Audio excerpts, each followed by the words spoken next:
Eccoci qua ragazzi, salve a tutti, buona domenica e bentornati sul canale in primis. Prima di iniziare questo nuovo contenuto, le ultime verso Napoli-Pisa, rotazioni in casa Napoli, non parliamo di turnover massiccio, andiamo a vedere cosa sta succedendo insieme senza tralasciare la situazione. Trasferte vietate, mi auguro che il Napoli Società in un futuro prossimo possa esprimersi e far qualcosa perché sta diventando insostenibile questa situazione discriminatoria nei confronti dei residenti in Campania. Fatemi sapere la vostra qui sotto nei commenti, mi raccomando iscrivetevi al canale attivando la campanellina così restate aggiornati ogni qualvolta esce un nuovo contenuto. Se vi piace il video un bel like, fa piacere al sottoscritto e diamo come sempre una mano all'algoritmo. Prima di passare ai temi che ci interessano, Napoli-Pisa e le trasferte vietate, un piccolo consiglio a Tutor. Carissimo Tutor, la preparazione estiva, il mercato e ovviamente le condizioni dei tuoi calciatori le devi valutare tu perché sai benissimo che si gioca ogni 3 giorni e quindi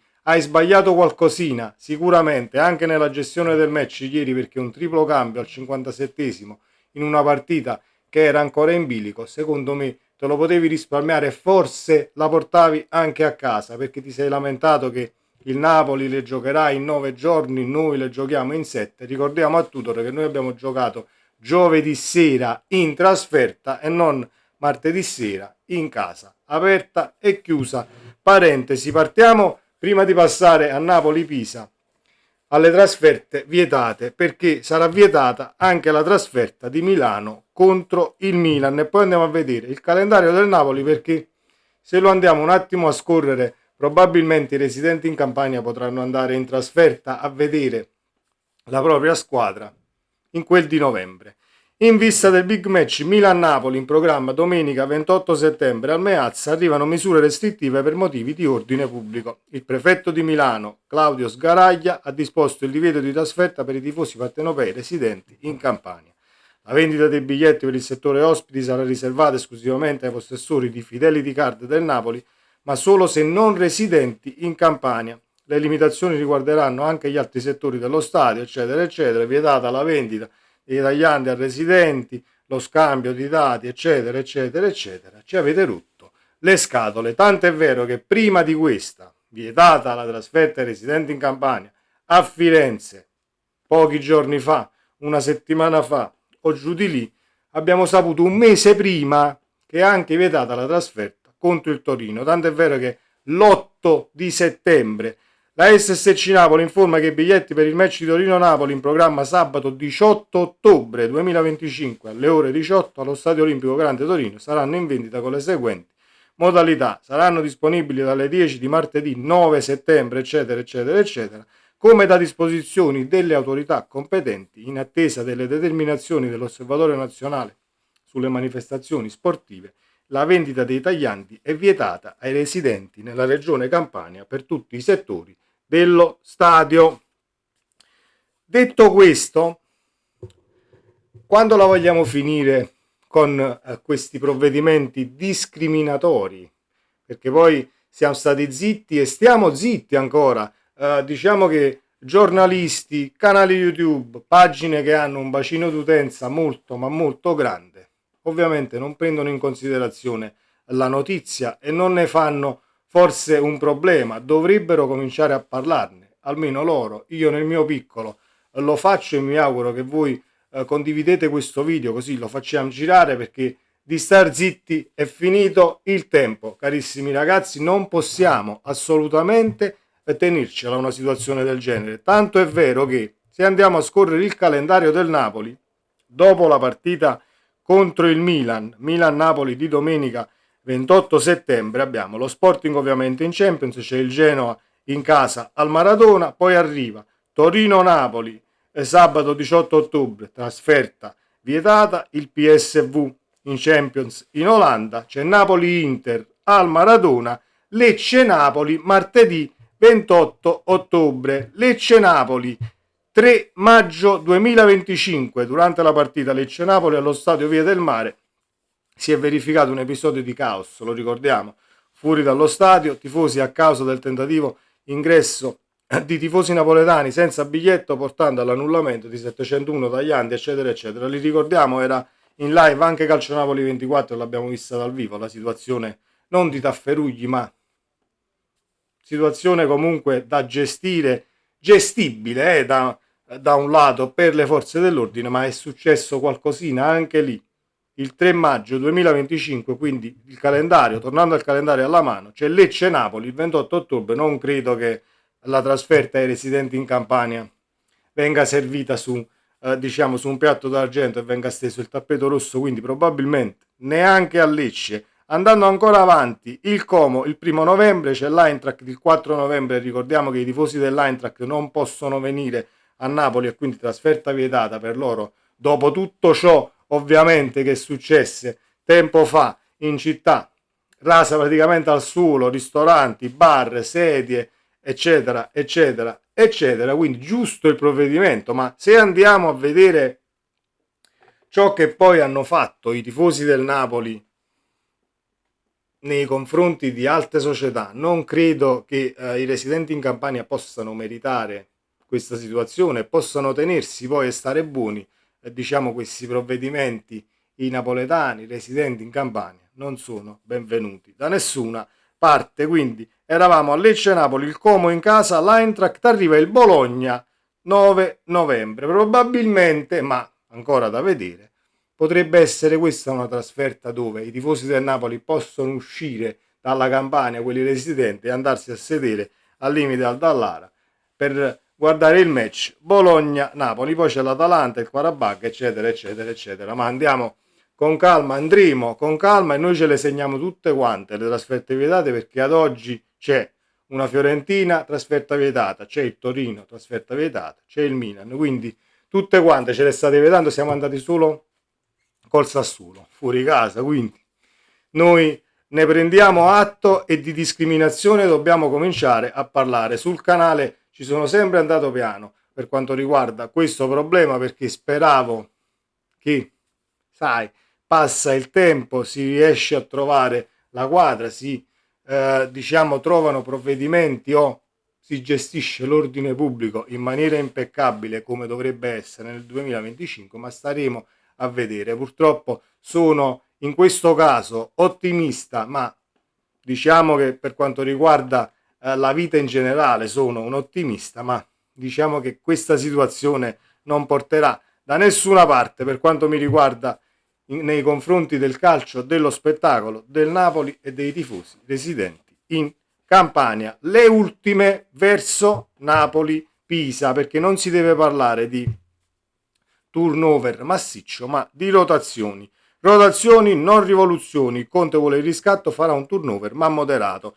È già giornata di vigilia per il Napoli, che ha l'occasione, dopo la sconfitta di Manchester, di voltare subito pagina. La squadra di Antonio Conte è attesa al Maradona, ennesimo sold out, riceve il Pisa con l'obiettivo di voltare subito pagina e centrare la quarta vittoria su 4, proseguendo con il percorso netto prima della sfida al Milan.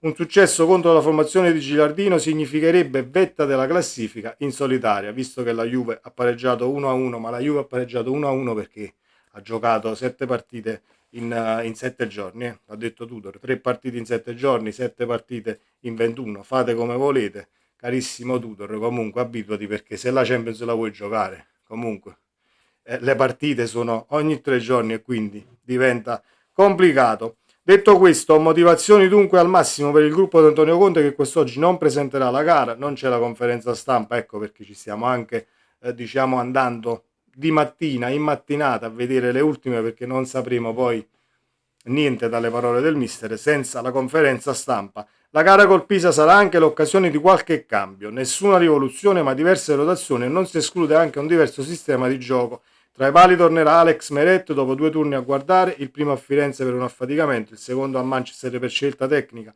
Il portiere dei 2 scudetti si riprenderà il posto, eccetera, eccetera, eccetera. In difesa si rivedrà anche Olivera a sinistra al posto di Spinazzola, ma non si esclude anche un terzo avvicendamento con Juan Jesus, che potrebbe far riposare Buongiorno, un minimo da gestire ovviamente dopo il lungo stop. Chi resta fuori a centrocampo? I dubbi maggiori riguardano centrocampo e attacco. Va fuori un Fab Four, non De Bruyne ovviamente, forse neanche Lobot, che anch'essa ha risparmiato in parte nel finale a Manchester. L'indiziato è McTominay. Ci sarebbe spazio in quel caso per David Neres qualora Conte avesse in mente di proporre due esterni offensivi contro l'arcigna difesa del Pisa e si punta a schierare Højlund nonostante un possibile passaggio al 4-3-3 che resta favorito su Lucca, che sembra destinato a un ruolo da subentrante. Allora, io sono d'accordissimo nel gestire le forze di alcuni elementi senza fare poi questi turnover massicci dove ti vedi 11 in campo nella partita di Champions e totalmente altri 11 nella partita di campionato, perché è da scellerati, ma questo non è solo per il Napoli, è una cosa che io penso nei confronti del calcio ogni 3 giorni. Non puoi fare questi turnover massicci e poi al limite stecchi una partita e dici sì, però comunque gli 11 hanno giocato bene, eccetera, eccetera. Sono automatismi che devono sì essere incamerati e diventare poi una condizione usuale per chi subentra, per chi sa che comunque dopo una partita di Champions al limite deve giocare titolare all'altra partita, però bisogna andarci con calma senza fare diciamo senza prendere decisioni troppo avventate nel cambiare tanto e troppo. Olivera al posto di Spinazzola abbiamo detto, Juan Jesus forse al posto di Buongiorno con Beuke, ma comunque che la deve giocare la partita, a meno che non si voglia schierare questa coppia inedita Juan Jesus Marianucci. Possibile?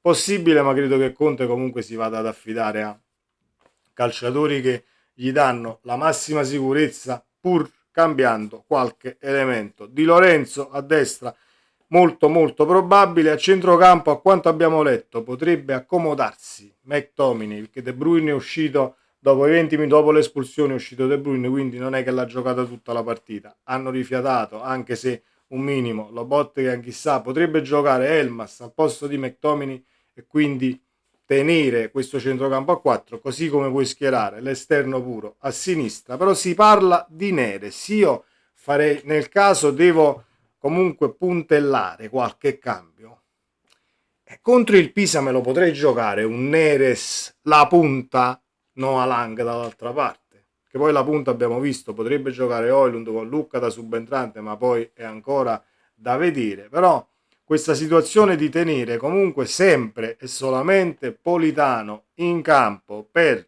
60, 70, 80, a volte tutta la partita, porta comunque in un vicolo cieco dove vuoi o non vuoi si va ad affaticare il calciatore. Quindi è il Pisa, e con tutto il rispetto che ho per il Pisa, perché comunque neopromossa squadra che cercherà sicuramente di fare un punto, portare a casa qualcosina. Speriamo di non trovare la squadra chiusa così come abbiamo trovato al limite un Cagliari di turno che è venuto in casa con un baricentro molto ma molto basso, quindi cercherà di giocarselo il punto contro il Napoli.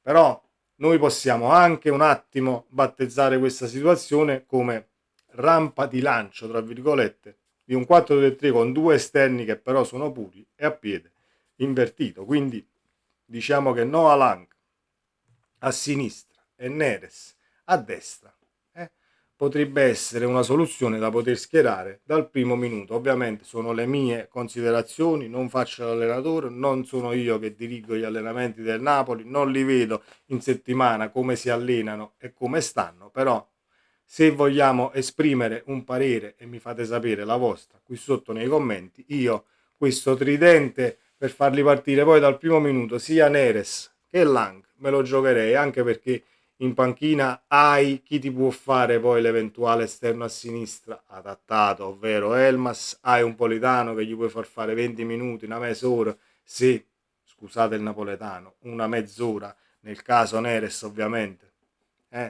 vuole riposare un tantino, non ce la fa a tirarsi tutti i 90 minuti. A centrocampo è giusta secondo me la scelta di far partire comunque uno dei quattro e quindi o schieri l'esterno, ma io darei anche un po' di spazio a Gilmour, devo dire la verità, perché mi è piaciuto e non poco come è entrato nella partita contro il Manchester. Ovviamente territorio amico tra virgolette la Premier, quindi calciatori che non è che entri all'Etihad Stadium e ti tremano le gambe nella maniera più assoluta. Hai giocato tantissime partite di un peso specifico importante sia per quanto riguarda il club prima di venire a Napoli, sia ovviamente in nazionale dove sono perni inamovibili lui e McTominay, quindi darei anche un po' di spazio a Gilmour facendo rifiatare forse due dei 4 centrocampisti, anche se De Bruyne, come abbiamo detto, ne ha giocati solo 25 e credo parta assolutamente titolare. Abbiamo tutte le carte in regola per portare a casa i 3 punti e mettere 2 punti di distacco con la seconda in classifica, che è la Juventus, prima del Milan, che teniamo poi a distanza di sicurezza a 3 punti, per poi vedere come e cosa fare in quel di San Siro. Fatemi sapere cosa ne pensate qui sotto nei commenti, speriamo si risolva molto presto, ma ne dubito la situazione, trasferte vietate, e quindi sarà un campionato tutto da vedere sotto quel punto di vista, e ovviamente i tifosi del Napoli non possono far altro che accettare scelte scellerate e discriminatorie nei confronti dei residenti in Campania. Sempre Forza Napoli, ci vediamo nel prossimo video. Buona serie a tutti, ciao!